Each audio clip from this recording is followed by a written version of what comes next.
नमस्ते सभी को। आज हम ड्रोन्स के अलग अलग प्रकार टाइप्स के बारे में देखेंगे कि बेसिकली कितने कितने प्रकार के टाइप्स होते हैं, है ना। तो सबसे पहले हम ड्रोन के पंखों के हिसाब से, विंग्स जो लगाए होते हैं उसके हिसाब से क्लासिफिकेशन देखेंगे। Fixed wing drone, rotary drone और हाइब्रिड वीटॉल ड्रोन। ओके, यूएवीज को मेनली विंग कॉन्फ़िगरेशन के बेसिस पर क्लासिफाई किया जाता है। 3 मेजर कैटेगरीज होती है, जैसे अभी हमने देखा, फिक्स्ड विंग, रोटरी विंग और हाइब्रिड वीटॉल ड्रोन्स। वीटॉल हम देखेंगे धीरे धीरे क्या है। फिक्स्ड विंग ड्रोन्स हमारे जो एरोप्लेन होते हैं उसकी तरह ऑपरेट करते हैं। रोटरी विंग ड्रोन्स जो होते हैं ये हेलीकॉप्टर की तरह हॉवर कर सकते हैं। हॉवर HOVER, हॉवर करना मतलब एक ही जगह पे उड़ते उड़ते एक ही जगह पे रुकना, है ना। एरोप्लेन्स एक ही जगह पे रुक नहीं सकते हैं, बट हेलीकॉप्टर जो है वो एक ही जगह पे रुक सकते हैं। ये हवा में एक ही जगह पे रुकना, इसको हॉवर बोलते हैं। हाइब्रिड वीटॉल दोनों टेक्नोलॉजीज़ का कॉम्बिनेशन है। वीटॉल का फुल फॉर्म है vertical take off and landing. फिर से बोलता हूँ मैं, vertical take off and landing, यानी रनवे के बिना वर्टिकल टेक ऑफ और लैंडिंग पॉसिबल होता है। इमेजिन करो, तुम्हारे जो एरोप्लेन होते हैं इनको रनवे लगता है ना, पहले बहुत सीधा सीधा सीधा स्पीड पकड़ेगा और फिर धीरे धीरे उड़ जाएगा। बट मान लो अगर कहीं ऐसा हो जाए कि जगह से ही ऊपर हवा में उड़ जाए तो बढ़िया हो जाएगा, है ना। तो वीटॉल बेसिकली यही चीज़ है, एरोप्लेन जगह से ही उड़ जाता है, उड़ने लगता है। Different drone designs different missions के लिए ऑप्टिमाइज होते हैं। कुछ ड्रोन लॉन्ग रेंज सर्वेलेंस के लिए बेस्ट होते हैं, कुछ ड्रोन्स फोटोग्राफी और हॉवरिंग के लिए बेस्ट होते हैं। हाइब्रिड ड्रोन एफिशिएंसी और फ्लेक्सिबिलिटी दोनों प्रोवाइड करते हैं। ड्रोन सिलेक्शन मिशन रिक्वायरमेंट पर डिपेंड करता है कि तुम्हें कौन सा मिशन पे जाना है, उसके हिसाब से आप ड्रोन सिलेक्ट करोगे। आज एग्रीकल्चरल से लेके मिलिट्री तक हर सेक्टर में अलग अलग प्रकार के ड्रोन यूज़ होते हैं। चलिए अब हर कैटेगरी को डिटेल में समझते हैं। Fixed wing drone. Fixed wing बिल्कुल हमारे एरोप्लेन की तरह दिखते हैं। इनके विंग्स मतलब बाजू में जो पंखे होते हैं ना, 2 लंबे लंबे, वो उनको विंग बोलते हैं। इनके विंग्स परमानेंटली फिक्स्ड होते हैं और ये फॉरवर्ड मोशन से लिफ्ट जनरेट करते हैं। लिफ्ट का मतलब अपवर्ड फोर्स, जो ड्रोन को हवा में मेंटेन रखता है। एक कोई चीज़ होगी जो उसको ऊपर ढकल रहा है, राइट। इसी ढकलने वाली फोर्स को हम लिफ्ट बोलते हैं। ये ड्रोन्स लॉन्ग डिस्टेंस फ्लाइट्स के लिए आइडियल होते हैं। बहुत अगर दूर तुम्हें जाना है, बहुत दूर कहीं जाना है, तो बेसिकली हम ये यूज़ करते हैं, क्योंकि हवा में ग्लाइड कर सकते हैं। और जब ग्लाइड होता है तो बैटरी जो उसमें लगती है उसका कंजम्पशन कम होता है ना। तो इसलिए ये लॉन्ग डिस्टेंस के लिए ज़्यादा प्रेफरेबल होते हैं। इनकी बैटरी एफिशिएंसी रोटरी ड्रोन से काफ़ी बेटर होती है। RQ-7 शैडो, ओके, USA का, ये US मिलिट्री सर्वेलेंस ड्रोन है। ये लगभग 9 घंटे तक कंटिन्यूसली फ्लाई कर सकता है।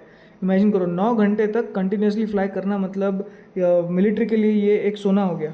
इसके ऐसा नहीं कि उसके बाद ये ड्रोन खत्म हो जाता है, उसके बाद बैटरीज चेंज करनी पड़ती है एंड वगैरह वगैरह, ठीक है। इसका यूज़ बैटलफील्ड रिकॉग्निजेंस और इंटेलिजेंस गैदरिंग में होता है। पैरेट डिस्को, अच्छा, रिकॉग्निजेंस हमने पिछली वीडियो में भी देखा था। रिकॉग्निजेंस मतलब बैटलफील्ड की इंफॉर्मेशन कलेक्ट करना, okay.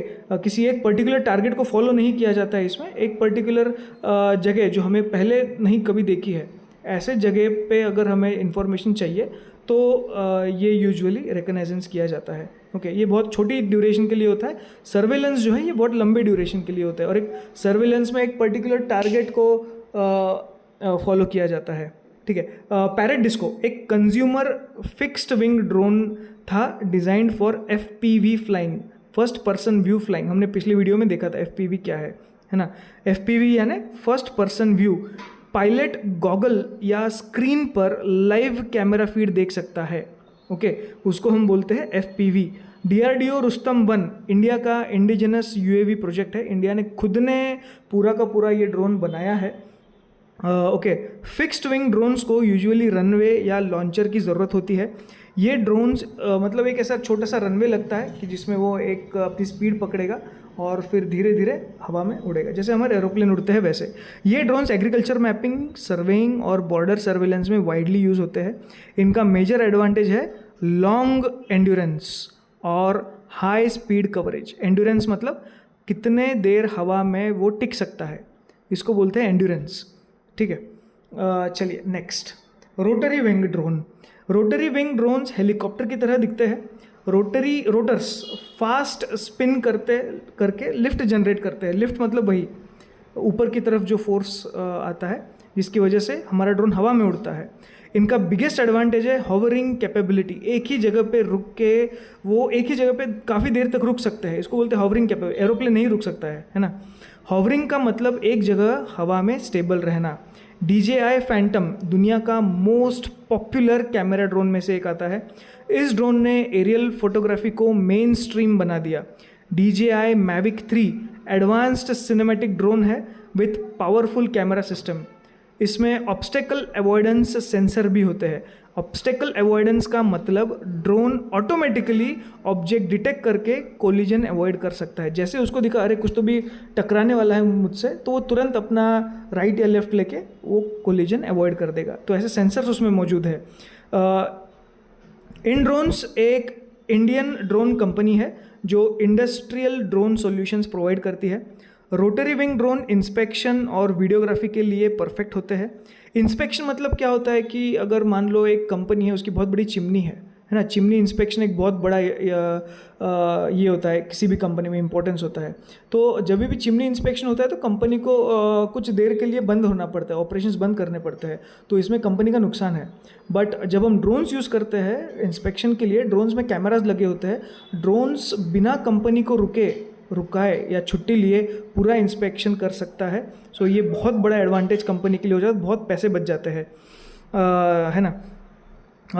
Rotary wing drones inspection और फोटोग्राफी के लिए होता है। जैसे मैंने कहा अभी, ये वर्टिकल टेक ऑफ और लैंडिंग कर सकते हैं विदाउट रनवे ना लगना। मतलब देखो जगह भी बच गई, क्योंकि रनवे को रखना, बनाना, मेंटेन करना ये भी एक इन्वेस्टमेंट का ही काम है। लेकिन हाँ, battery consumption fixed wing drone से बहुत ज़्यादा है, क्योंकि यहाँ रोटर्स कंटिन्यूसली घूमते हैं तो इसमें बैटरी बहुत ज़्यादा लगती है। फिक्स्ड विंग में कैसा है, ग्लाइड हो सकता है, हवा में ग्लाइड हो सकता है, तो उसमें बैटरी कंजम्पशन बहुत कम है। आज वेडिंग्स, फिल्म मेकिंग, सर्वेलेंस में ये ड्रोन्स बहुत कॉमन है। बेसिकली रोटरी ड्रोन्स फ्लेक्सिबिलिटी और कंट्रोल के मास्टर्स होते हैं। अब आते हैं हाइब्रिड विंग्स पे। फ्यूचर एविएशन टेक्नोलॉजी का एक्साइटिंग एग्जांपल है। ये ड्रोन्स फिक्स्ड विंग और रोटरी विंग दोनों के फीचर कंबाइन करता है। ये वर्टिकल टेक ऑफ और लैंडिंग कर सकता है हेलीकॉप्टर के जैसे, और फॉरवर्ड फ्लाइट में एरोप्लेन की तरह ग्लाइड भी हो सकता है। क्योंकि आप देखो हर फोटो में जो ड्रोन दिख रहा है उसको विंग भी है और उनको रोटर भी है। रोटर मतलब वही पंखे जो लगे होते हैं वो, है ना। तो ये दोनों का मिक्स है। विंगड्रा 1 मैपिंग इंडस्ट्री में बहुत फेमस हाइब्रिड ड्रोन है। ये हाई एक्यूरेसी एरियल सर्वेज के लिए यूज़ होता है। Quantum systems Trinity 590+ professional mapping UAV है। इसका एंड्योरेंस ऑलमोस्ट, अब विश्वास नहीं करोगे, 90 मिनट तक हो सकता है। 90 मिनट यानी 1.5 घंटा। ये ड्रोन्स के दुनिया में बहुत अच्छा एंड्योरेंस है। एंड्योरेंस का मतलब वापस मैं बताता हूँ, मैक्सिमम कंटिन्यूस फ्लाइट टाइम। एक बार चार्जिंग करने पे आप कितना देर हवा में अपना ड्रोन रख सकते हो, इसको एंड्योरेंस बोलते हैं। एस्टेरिया जेनेसिस इंडिया का एडवांस्ड UAV प्लेटफॉर्म है। हाइब्रिड ड्रोन्स रनवे डिपेंडेंसी को रिमूव करता है। ये ड्रोन्स एग्रीकल्चरल मैपिंग और लार्ज एरिया सर्वेइंग के लिए आइडियल माना जाता है। हाइब्रिड सिस्टम एफिशिएंसी और फ्लेक्सिबिलिटी का परफेक्ट बैलेंस प्रोवाइड करता है। फ्यूचर डिलीवरी ड्रोन्स और एयर टैक्सीज भी हाइब्रिड टेक्नोलॉजीज़ यूज़ करती है। ये कैटेगरी ड्रोन एवोल्यूशन का नेक्स्ट मेजर स्टेप माना जाता है ना। हाँ, अभी अगला क्लासिफिकेशन है based on size and weight. ये हमारे इंडिया के DGCA का क्लासिफिकेशन, ये ऑफिशियल है। इंडिया में ये स्ट्रिक्ट क्लासिफिकेशन है ना। जैसे कि मैंने कहा, इंडिया में DGCA ड्रोन्स को वेट कैटेगरीज में क्लासीफाई करता है। DGCA का फुल फॉर्म है Directorate General of Civil Aviation. जैसे कि हमारे रास्ते का जो ट्रैफिक कंट्रोल रूल्स RTO तय करती है, वैसे ही जो हवा का ट्रैफिक है, एयर ट्रैफिक वगैरह, ये सब DGCA देखता है इंडिया में, ठीक है। इंडिया के बाहर नहीं, ये सिर्फ इंडिया के लिए है। नैनो ड्रोन्स 250 ग्राम से कम वेट के होते हैं। ये मोस्टली खिलौने और इंडोर फ्लाइंग के लिए यूज़ होते हैं। माइक्रो ड्रोन 250 ग्राम से लेके 2 किलो तक के होते हैं। ये हॉबी फोटोग्राफी और स्मॉल सर्वे के लिए आइडियल होते हैं। स्मॉल ड्रोन्स 2 किलो से लेके 25 किलो रेंज में आते हैं। एग्रीकल्चर स्प्रेइंग और मीडिया प्रोडक्शन में यूज़ होते हैं ये। मीडियम ड्रोन्स 25 किलो से लेके 150 किलो के कैटेगरी में आते हैं। ये टैक्टिकल मिलिट्री मिशंस और हैवी पेलोड कैरिंग में यूज़ होते हैं। लार्ज ड्रोन 150 किलो से ज़्यादा वेट के होते हैं। ये स्ट्रैटेजिक मिलिट्री ऑपरेशंस के लिए यूज़ किए जाते हैं। पेलोड मतलब ड्रोन जो एक्स्ट्रा इक्विपमेंट कैरी करता है वो। ड्रोन रेगुलेशंस, सेफ्टी और एयर स्पेस मैनेजमेंट के लिए ये कैटेगरी बहुत ज़्यादा इंपॉर्टेंट है। कुछ ग्राम का भी फ़र्क नहीं होना चाहिए, नहीं तो कैटेगरी पूरा चेंज हो सकता है। और क्योंकि कैटेगरी चेंज हो गया तो उसके रूल्स एंड रेगुलेशंस भी चेंज हो जाएंगे, है ना। अच्छा, DGCA के क्या क्या रूल्स और रेगुलेशन है, डिटेल में हम इसका एक और वीडियो बनाने वाले हैं, तो उसमें हम डिटेल में देखेंगे कि DGCA बेसिकली क्या क्या कहता है। वेट कैटेगरी डिसाइड करती है कि ड्रोन्स किस पर्पस के लिए सूटेबल है ना, क्योंकि हवा में उड़ाना है तो ड्रोन्स वेट बहुत इंपॉर्टेंट हो जाता है। चलिए धीरे धीरे एक एक देखते हैं। नैनो ड्रोन्स सबसे लाइट वेट UAV कैटेगरी होते हैं। इनका वेट 250 ग्राम से कम होता है। DJI Mini 2 SE एक पॉपुलर नैनो कैटेगरी का ड्रोन है। ये कॉम्पैक्ट होने के बाद भी 2.7 के वीडियो रिकॉर्ड कर सकता है। इसका फ्लाइट टाइम अराउंड आधे घंटे तक का हो सकता है। SYMA X20 beginner friendly nano drone है। ये मेनली पॉपुलर इंडोर प्रैक्टिस और लर्निंग के लिए यूज़ होता है। नैनो ड्रोन्स बिगिनर्स के लिए काफ़ी सेफ होता है, टूट गए तो भी कुछ ज़्यादा नुकसान नहीं होगा, है ना, और सीखने को मिलेगा सो अलग। लाइट वेट होने की वजह से क्रैश इम्पैक्ट कंपैरेटिवली कम होता है। क्रैश मतलब किसी चीज़ से टकरा के गिर जाना। Nano drones social media content creation में भी बहुत पॉपुलर है। GPS enabled nano drones stable hovering provide करते हैं। पोर्टेबल डिज़ाइन की वजह से इजीली कैरी किए जा सकते हैं। स्मॉल साइज़ होने के बाद भी इनमें एडवांस स्टेबलाइजेशन सिस्टम हो सकते हैं। इंडिया में नैनो ड्रोन्स के रूल्स कंपैरेटिवली बहुत सिंपल है। ये कैटेगरी ड्रोन लर्निंग का परफेक्ट एंट्री पॉइंट है ना। माइक्रो ड्रोन स्लाइटली बड़े होते हैं और थोड़ी ज़्यादा कैपेबिलिटी होती है। इनका वज़न 250 ग्राम से लेके 2 किलो तक का होता है। DJI Mini 4 Pro currently one of the most advanced compact drones है। इसमें 4K HDR video recording capability है। HDR का मतलब होता है high dynamic range, better colours और लाइटिंग क्वालिटी। ओके, इस ड्रोन में ओमनी डायरेक्शनल ऑब्स्टेकल सेंसिंग होते हैं। ओमनी डायरेक्शनल मतलब ऑल डायरेक्शन ऑब्स्टेकल डिटेक्शन, सिर्फ सामने की तरफ नहीं, अगर साइड से कोई आ रहा है, पीछे से कोई आ रहा है, तिरछे डायरेक्शन से कोई आ रहा है, तो सारी डायरेक्शन से उसे पता चलेगा कि अगर कहीं से टकराने वाला है तो। रूको 511 बिगिनर और इंटरमीडिएट यूज़र्स के लिए पॉपुलर ड्रोन है। इस कैटेगरी के ड्रोन्स एरियल फोटोग्राफी के लिए हाईली प्रिफर्ड है। इनका बैलेंस पोर्टेबिलिटी और परफॉर्मेंस के बीच बहुत अच्छा होता है। GPS return to home feature safety improve करता है। Return to home feature low battery पर ड्रोन को ऑटोमेटिकली वापस ले आता है, तो ये एक फीचर बटन होता है। माइक्रो ड्रोन्स यूट्यूबर्स और ट्रैवल ब्लॉगर्स में एक्सट्रीमली पॉपुलर है। ये ड्रोन्स कॉम्पैक्ट होने के बाद भी प्रोफेशनल लुकिंग शॉट्स क्रिएट कर सकते हैं। मॉडर्न कंटेंट क्रिएशन रेवोल्यूशन में माइक्रो ड्रोन्स का ह्यूज रोल है। स्मॉल ड्रोन्स कमर्शियल एप्लीकेशन में वाइडली यूज़ होते हैं। इनका वेट 2 किलो से लेके 25 किलो तक का है। DJI Agraj T20 agricultural drone industry में बहुत फेमस है। ये पेस्टिसाइड स्प्रेइंग और क्रॉप मॉनिटरिंग के लिए यूज़ होता है। एग्रीकल्चर ड्रोन फार्मिंग को फास्टर और एफिशिएंट बना रहे हैं। प्रिसिशन एग्रीकल्चर मॉडर्न टेक्नोलॉजी का मेजर एप्लीकेशन है। प्रिसिशन एग्रीकल्चर का मतलब एग्जैक्ट एरिया में ऑप्टिमाइज्ड फार्मिंग ऑपरेशन करना, मतलब जितना पानी लगने वाला है उतना ही पानी लगाना, जितना पेस्टिसाइड लगने वाला है उतना ही लगाओ, ज़्यादा भी नहीं और कम भी नहीं। ठीक है, ये एग्रीकल्चर और इंडस्ट्रियल ड्रोन सॉल्यूशंस डेवलप करते हैं। Small drones heavy payload carry कर सकते हैं कंपेयर टू हॉबी ड्रोन्स। इनमें मल्टीपल मोटर्स और एडवांस्ड फ्लाइट कंट्रोलर्स यूज़ होते हैं। फ्लाइट कंट्रोलर ड्रोन का ब्रेन होता है जो स्टेबिलिटी मेंटेन करता है। जैसे हमारे कंप्यूटर का CPU है, वैसे ही ड्रोन में फ्लाइट कंट्रोलर होता है, FC। कमर्शियल ड्रोन मार्केट जो है ये रैपिडली ग्रो हो रहा है। इंडिया भी ड्रोन मैन्युफैक्चरिंग इकोसिस्टम को एग्रेसिवली डेवलप कर रहा है। Small drones future smart farming revolution का मेजर पार्ट बन सकता है। मीडियम ड्रोन्स टैक्टिकल और मिलिट्री एप्लीकेशंस के लिए ही ज़्यादातर यूज़ होता है। इनका वज़न 25 किलो से लेके 150 किलो तक का हो सकता है। एल्बिट हर्मेस 450 एक हाईली सक्सेसफुल सर्वेलेंस यूएवी है। इस ड्रोन का एंड्योरेंस अराउंड 70 घंटे तक है।